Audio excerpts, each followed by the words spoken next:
¿Qué tal? ¿Cómo les va? Bueno, continuamos con nuestros pensamientos de cada día y que en estos últimos pensamientos yo voy como encadenando un determinado razonamiento, ¿no? Acerca de la palabra de Dios como lugar del encuentro del hombre con Dios, ¿no? Acerca de esto se puede decir mucho, obviamente la tradición abunda en contenido, en reflexiones, en libros acerca de la palabra de Dios. Hay un texto muy importante del Concilio Vaticano II, que es toda una constitución, ¿no?, dogmática acerca de la palabra de Dios, ¿no? Yo quería concentrarme en dos o tres aspectos de esto, ¿no? Sí, en primer lugar, un aspecto, digo yo, creo yo, importante, que es el antropológico, ¿no? O sea, cuando uno se pregunta acerca del hombre, y encuentra determinadas como respuestas, ¿qué es, quién es el hombre, ¿no? Entonces, ¿qué es lo específico del hombre? Bueno, y entonces decimos que lo específico del hombre es ser un ser, ¿no? Quizá un animal, dotado, beneficiado con el don de la palabra. Claro, y entonces uno inmediatamente tiene la idea de la palabra como de la palabra hablada, de la acción de hablar, ¿no?, cuyo fruto es la palabra. Pero en realidad es una visión, una idea muy limitada de la palabra. ¿Por qué? Porque en primer lugar hay un proceso anterior al hablar, que es la concepción de la palabra, ¿no? ¿Dónde surge la palabra? ¿Cómo surge la palabra, ¿no? Obviamente la palabra surge en el interior del hombre. ¿Qué es la palabra interior, ¿no? Agustín distingue la palabra interior, la palabra exterior, ¿no? Es importantísimo esto, fundamental. Es decir, que en diferenciar la palabra del texto, escrito o hablado. Esto en primer lugar, ¿no? Acerca de esto vale la pena, creo yo, reflexionar desde el punto de vista no solamente teológico, que es lo que más nos ocupa en los últimos videos, sino filosófico, ¿no? El hombre es un ser dotado de palabra. Es lo mismo que decir que es un ser racional. Solamente los seres racionales están dotados de palabra, ¿no? Esto en primer lugar. Y en segundo lugar, la palabra nosotros la entendemos como palabra hablada, cuando en realidad la palabra es fundamentalmente en el hombre la palabra oída más que hablada. Piensen ustedes en la cantidad de palabras que nosotros oímos diariamente y en comparación con la cantidad de palabras que hablamos diariamente, ¿no? Es decir, es muchísimo más lo que oímos y lo que hemos oído desde que nacimos, en nuestra infancia. Solamente piensen en los años que estuvimos en la escuela oyendo, escuchando en silencio las lecciones de nuestros maestros o de nuestros catequistas o de nuestros padres, ¿no? Y bueno, ahora nosotros como que hablamos más, pero en comparación lo oído es mucho mayor que lo hablado. Y aún más, lo hablado es fruto de lo oído. ¿Por qué?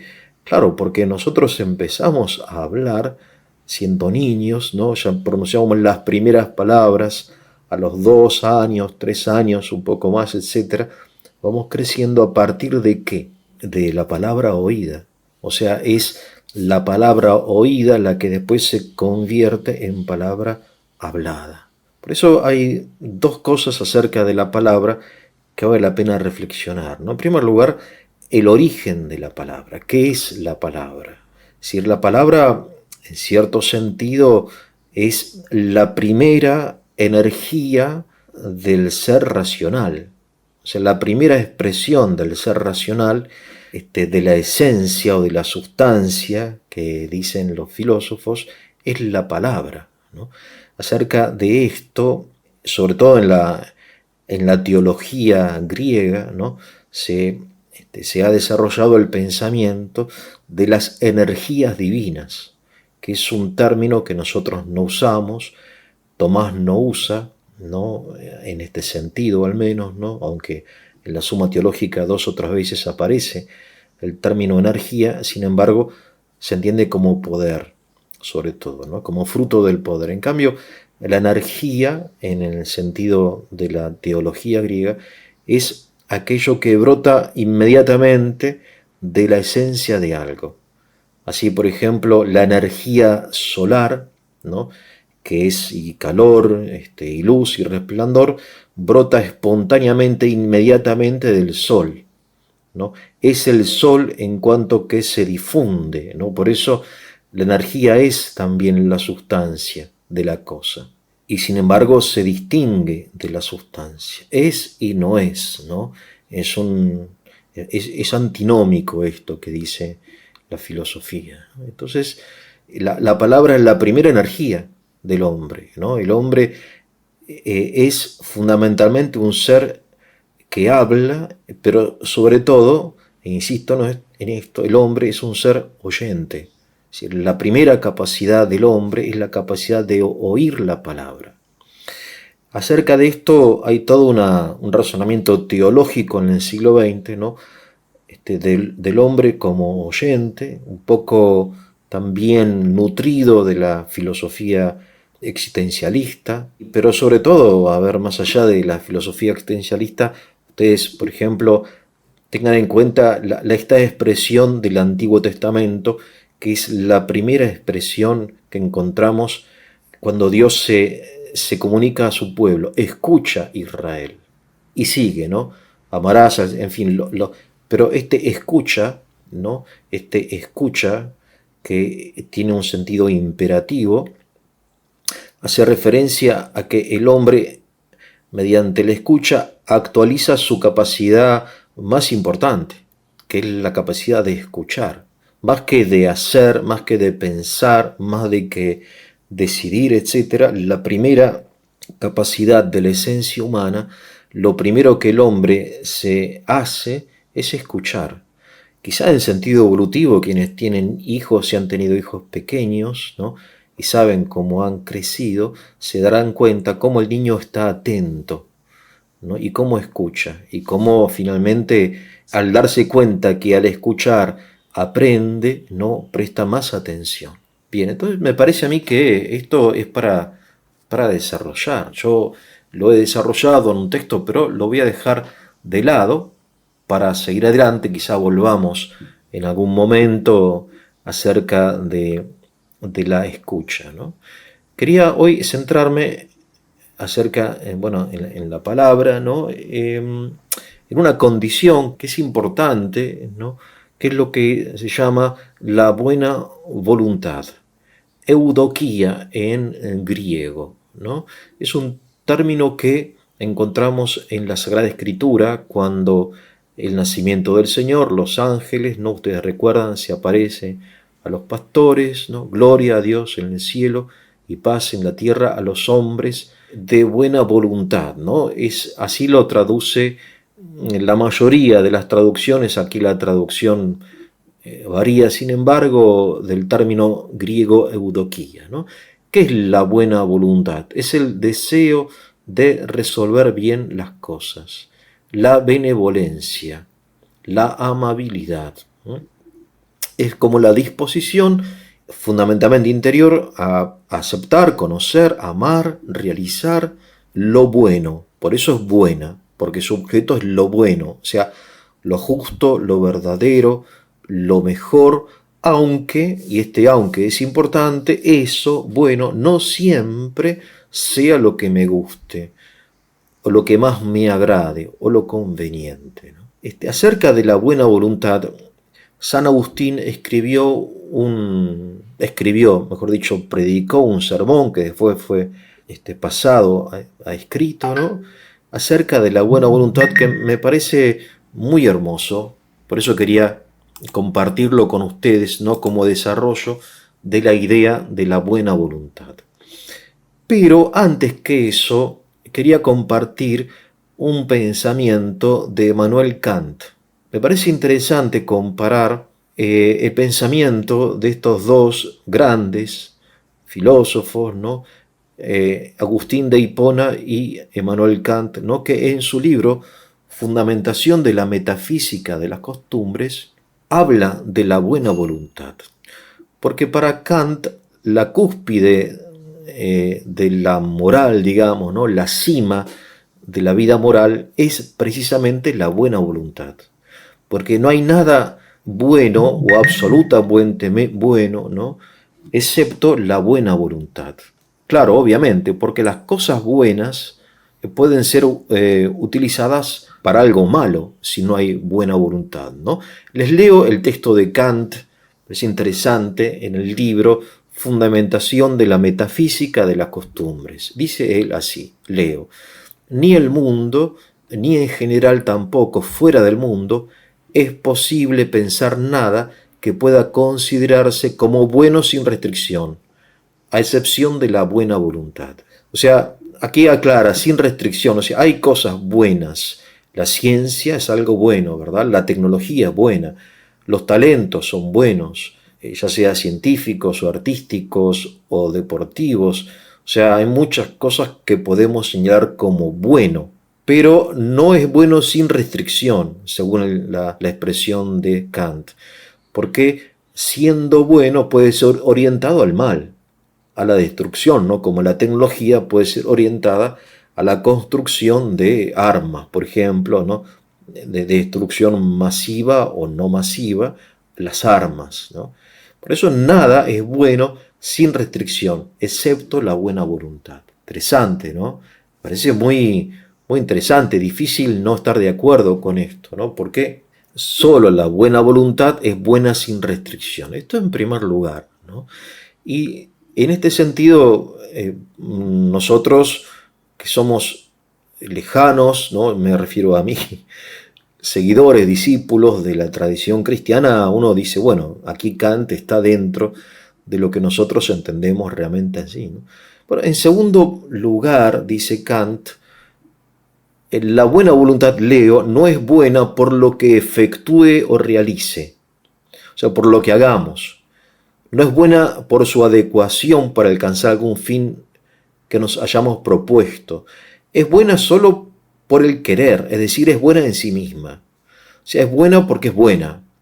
Vale decir que independientemente de lo que haga o lo que realice la buena voluntad, solamente el querer de la buena voluntad siendo buena es bueno. Y entonces aquí nos empieza a explicar Kant por qué razón específica la voluntad es buena. O mejor dicho, ¿por qué no es buena?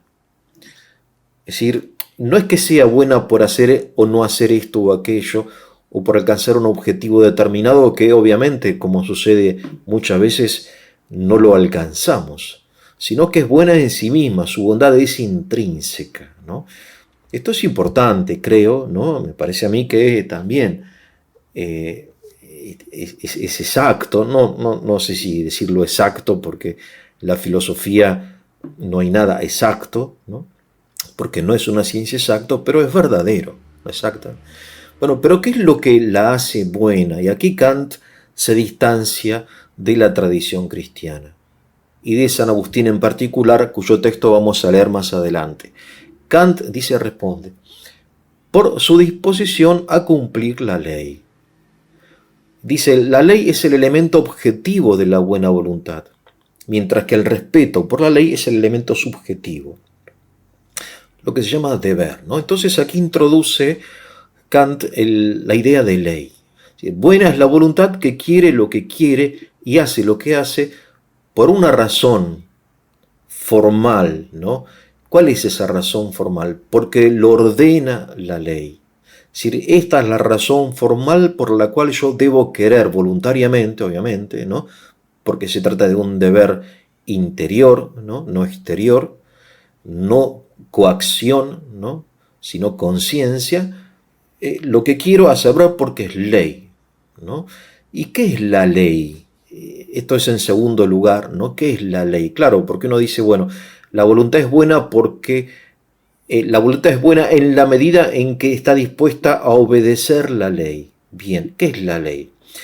La ley no es lo que nosotros entendemos por ley, porque nosotros entendemos por ley fundamentalmente la legislación del Estado, ¿no? Las leyes, no sé, laborales o tributarias o de tránsito o bien los mandamientos divinos, ¿no? La ley de Moisés, ¿no? Etcétera, ¿no? Sino que para Kant la ley es algo que el hombre descubre en su interior y lo descubre en forma de axioma o de principio, no sé si evidente, pero sí claramente y obligatorio, ¿no? De modo que el hombre de buena voluntad, sin remitirse a la ley formulada o expresada por el legislador, ya sea divino o humano, descubre en su interior, y esto es importante en este sistema, en su interior descubre un principio que acepta y al cual se somete, ¿no? Que es lo que se llama, ustedes habrán escuchado hablar de esto mil veces, el imperativo categórico, ¿no? Hay dos formulaciones fundamentales, ¿no? Actúa de tal manera que la máxima de tu conducta pueda convertirse en ley universal. O sea, lo primero que dice Kant es que antes de hacer algo debo pensar o debería pensar si lo que hago o por lo que lo hago, el motivo, ¿no? El motivo es un motivo universal y se podría convertir en una ley universal, ¿no? Bueno, esto es lo primero. Lo segundo, o la segunda formulación, procede de tal modo que trates a los demás, a la humanidad, dice él, tanto en tu persona como en las demás, siempre como un fin en sí mismo y nunca como un medio. O sea, la primera fórmula hace referencia a la universalidad.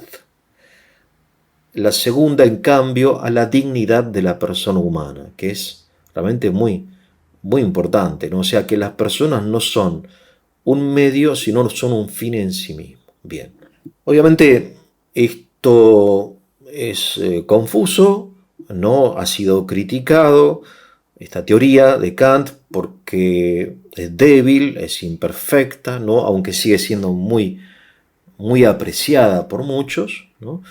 Pero para no meternos, digamos, en un laberinto del cual después quizás no podamos salir, digamos que hay una forma, que la forma evangélica o aún más de todas las religiones, de formular un principio, un imperativo categórico que encontramos en nuestro corazón, pero que también lo encontramos en forma de dogma y de enseñanza de las religiones, que es muy sencillo y muy verdadero, sí, que es evidente, ¿no?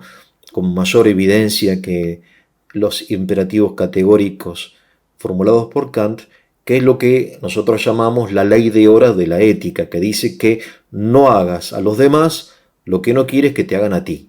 El hombre de buena voluntad se somete voluntariamente a estos principios morales universales. Ahora, claro, la pregunta es, ¿el hombre de voluntad se somete, se hace bueno por someterse o ya era bueno?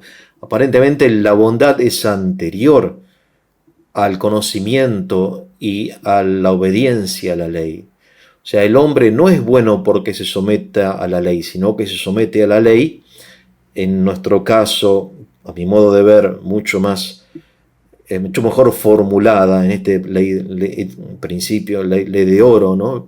No hagas a los demás o trata a los demás como quisieras que te traten a ti. En fin, esto lo hago porque ya soy bueno, no es que sea bueno por hacerlo. Finalmente, Kant dice, la buena voluntad es indispensable condición que nos hace dignos de ser felices, estableciendo una relación entre buena voluntad y felicidad, que es una relación que, como ustedes saben, es esencial también en el pensamiento cristiano, ¿no? Pero en la tradición cristiana es más sencillo, porque la tradición cristiana dice que ser bueno es ser feliz. Lisa y llanamente, santidad y felicidad se identifican. En cambio, Kant dice que la buena voluntad es la condición que nos haría dignos de ser felices, ¿no? Bueno, hay como una mediación en Kant que no encontramos en la tradición cristiana. Bien, vamos adelante. San Agustín, ¿no? Que tiene un hermoso sermón, bellísimo, ¿no? Por la forma en que él plantea, ¿no? San Agustín decía que además de enseñar, hay que dibujar, hay que agradar, hay que atraer a los oyentes, ¿no? Imagínense el obispo en Hipona, generalmente hablaba para gente sencilla, y entonces él obviamente se esforzaba en hacer no solamente comprensible, sino atractiva su prédica, ¿no? Durante la Santa Misa, generalmente, o en las catequesis que él daría desde la cátedra, ¿no? De obispo. Entonces él se pregunta, ¿cuánto vale la vida eterna? O mejor dicho, ¿cuánto hay que pagar para poseer la vida eterna? ¿No? Es interesante, esto literalmente lo dice él en este sermón, ¿no? ¿Cuánto hay que pagar para poseer la vida eterna? Claro, entonces la gente se pregunta, como nosotros nos preguntaríamos, ¿cuánto hay que pagar? ¿Cuánto cuesta? ¿No? Es una pregunta que nos hacemos muy frecuentemente cuando vamos a la ferretería o al almacén, ¿no? ¿Cuánto cuesta? ¿No? En fin, a una veces hasta hay personas, yo tengo conocidos, ¿no? Que tienen como la obsesión de saber el precio de las cosas. Antes de saber si la cosa es útil, si es de buena calidad y si la necesita o es conveniente, lo que quiere saber es el precio, cuando en realidad el precio, me parece a mí, es no es la primera, sino la cuarta o la quinta pregunta, ¿no? Es decir, ¿cuánto cuesta? ¿No? ¿Cuánto cuesta? Bueno, es decir, ¿cuánto dinero hay que tener para pagar? ¿No? Entonces, claro, Agustín parte de un planteo tan familiar, tan doméstico, como el planteo del precio de las cosas. ¿Cuál es el precio de la vida eterna? Entonces él responde en una forma paradójica, porque él dice, la vida eterna cuesta todo y nada. Cuesta todo y nada. Tanti valet quantum habes, tanto vale cuanto tienes. Entonces él después ilustra este principio, que la vida eterna vale tanto cuanto tenemos, con los ejemplos que nosotros conocemos del Evangelio. Por ejemplo, ustedes recordarán el ejemplo de Zaqueo. Zaqueo, un hombre que creyó en Cristo y dio sus muchas riquezas, dice, un hombre que tenía riquezas, ¿no? Pedro dice San Agustín, ¿qué dio? ¿Cómo pagó? Bueno, dio su barca y sus redes, ¿no? La pobre viuda del templo, que también hay un caso muy hermoso de una viuda que llega al templo y pone en el templo las 2 monedas que tenía para vivir. Bueno, lo dio todo, ¿no? Bueno, y algunos que no tienen nada o casi nada, basta dar un vaso de agua, ¿no? Como dice el Señor. Y bueno, entonces leo, San Agustín dice, ¿se puede dar menos? Se puede, responde. O sea, Zaqueo dio mucho dinero, Pedro, bueno, dio su barca, la viuda dio 2 moneditas, otro dio un vaso de agua, casi nada, pero ¿se puede dar menos? Se puede. Y leo, la vida eterna se puede comprar por nada. La pueden comprar incluso los que no tienen nada. Basta la buena voluntad. Entonces, este es el punto al cual yo quería llegar junto con ustedes, ¿no? Como todo y nada. El que tiene la barca da la barca, el que tiene la moneda, el que tiene pero el que no tiene nada tiene la buena voluntad, ¿no? Es decir, por un lado, entonces Agustín dice que la vida eterna vale tanto cuanto tienes. Muy hermosa expresión. Tanti valet quantum habes. Y por el otro lado, acto seguido, que se puede comprar por nada, basta la buena voluntad, ¿no? Bona voluntas est pretium ilius possessionis. La buena voluntad es el precio de la posesión. Bien, interesante, ¿verdad? Muy hermoso. Entonces, ¿qué es la buena voluntad? Bueno, es la pregunta que nos hacíamos, ¿no? Inicialmente, y lo vimos un poco en Kant, que la buena voluntad es la disposición a obedecer la ley a causa de la ley, no por otra razón, la razón formal tiene que ser la ley, ¿no? La buena voluntad, dice Agustín, es la que te hace bueno, la que te hace bueno, ¿no? Por eso, dice él, aunque podemos pedir bienes que podemos usar para el bien, lo mejor que podemos pedir es aquello que nos hace buenos, porque la inteligencia, la salud, la riqueza, el éxito, etcétera, son bienes, sin duda alguna, nadie los niega, pero no son bienes que nos hacen buenos. Solo la buena voluntad nos hace buenos. Y en este sentido hay como cierta semejanza, ¿no?, entre Kant y Agustín, aunque obviamente el espíritu es muy diferente, porque Agustín aquí está hablando de pedirle al Señor, ¿no?, como si se tratase de un don o de una gracia, la buena voluntad, ¿no?, porque no parece suficiente quererla, hay que pedirla, hay que recibirla, ¿no? Kant, en cambio, considera que gracias a la ilustración, ¿no?, que él considera que es como el reinicio de la humanidad, ¿no?, el hombre llega a su madurez gracias a la ilustración y también gracias a él, obviamente, ¿no? Faltaba más. El hombre se libera de todos los dogmas, de la oración, de los sacramentos, ¿no? Debe entrar en sí mismo y encontrar en sí mismo y por sí mismo la buena voluntad, ¿no? Bien, lo que sucede es que Kant no explica qué es la buena voluntad. Agustín sí lo explica. ¿Por qué? Porque Agustín es más profundo y entonces encuentra que detrás hay algo que se llama amor. Por eso Agustín dice que la buena voluntad es amor.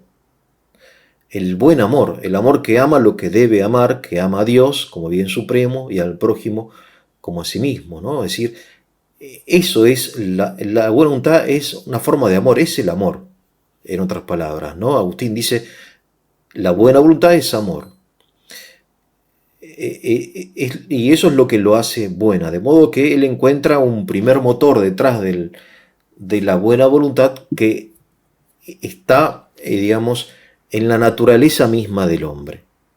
O sea, el hombre ha sido creado y orientado al bien. Y esto en primer lugar es importante porque la buena voluntad está en la línea de la naturaleza. Hay un fundamento anterior a la voluntad que es la esencia humana, ¿no? La voluntad es una facultad del hombre. Y en segundo lugar, la gracia divina, ¿no?, de la cual habla Agustín, auxilia y como, digamos, que eleva la puntería del hombre, refina la puntería en el caso de que, de que fallemos como lo hacemos, ¿no? Pero es interesante comparar, ¿no?, estas posturas, ¿no? Yo sé que es complicado, pero bueno, es solamente una introducción, ¿no? Hay un sacerdote, filósofo, jesuita, ya fallecido, español, ¿no?, Juan Pegueroles, ¿no?, que en un trabajo que él tiene acerca de estas cosas, como que resume la posición de Kant y de Agustín. Él dice, leo, la moral de Kant es una moral sin amor, es una moral de la ley. La voluntad en Kant no es una voluntad que ame el bien, interesante, es una voluntad que quiere la ley. Importante, ¿no? No es la ley, es el bien. En todo caso, la ley, vale decir, representa, manifiesta, expresa el bien, pero la ley es posterior a lo bueno, a la justicia, ¿no? La voluntad es buena cuando se determina a querer solo por la ley. La ley manda lo que la voluntad quiera, lo universal, o sea, la ley misma, ¿no? En la moral de Kant, concluye el padre Pegueroles, no es el bien el fundamento de la ley, sino la ley el fundamento del bien. Debo hacerlo, luego es bueno. Esto no es un detalle, esto tiene infinitas y muy graves consecuencias prácticas, ¿no? La moral de Agustín, en cambio, es una moral del bien y del amor. Bueno, yo sé que me fui por las ramas, pero bueno, es algo que hago habitualmente, por eso me parece que en este caso vale la pena. De todas formas, aquí volviendo al principio, para resumir, que lo importante es que el lugar del encuentro del hombre con Dios, ¿no?, en el momento de que uno tenga el deseo de reconstruir la relación con Dios, es la palabra de Dios. El hombre es sobre todo un ser que oye, ¿no? Insisto en esto. Y por otro lado, el acto de oír la palabra de Dios exige como condición no solamente la capacidad de oír, sino la buena voluntad. Bueno, espero que haya sido de su utilidad. Si así fue, le voy a pedir que le pongan el like, lo compartan, se suscriban al canal para su difusión. Que tengan un muy buen día.